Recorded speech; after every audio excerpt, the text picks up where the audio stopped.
ప్రముఖ పుణ్యక్షేత్రం ద్వారకా తిరుమల చిన్నవెంకన్న ఆలయంలో స్వామివారి గిరి ప్రదక్షిణ కన్నుల పండుగగా జరిగింది. మేళ తాళాలు, మంగళ వాయిద్యాలు, కోలాట నృత్యాలు, విచిత్ర వేషధారణ నడుమ గోవిందనామ స్మరణలతో శేషాచలకొండ మారుమోగింది.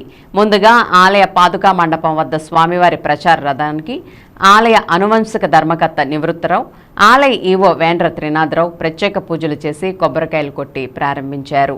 రథం ముందు మేళతాళాలు, మంగళ వాయిద్యాలు, విచిత్ర వేషధారణలు, కోలాట నృత్యాలు, డప్పు వాయిద్యాలు సాగుతుండగా స్వామివారి ప్రచార రథాన్ని అనుసరిస్తూ వేలాది మంది భక్తులు గోవిందనామ స్మరణలతో రథం వెంబడి నడిచి గిరి ప్రదక్షిణ పూర్తి చేశారు. గిరి ప్రదక్షిణ కోసం శేషాచలకొండ చుట్టూతా సుమారు 6 కిలోమీటర్ల మార్గాన్ని ఏర్పాటు చేసి భక్తుల సౌకర్యార్థం దానిపై ఎండుగడ్డిని పరిచారు.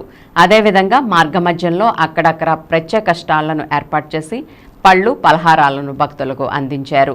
గిరి ప్రదక్షిణ కార్యక్రమం ఆద్యంతం భక్తులు స్వామివారి నామస్మరణలతో తన్మయత్వంలో మునిగి తేలారు.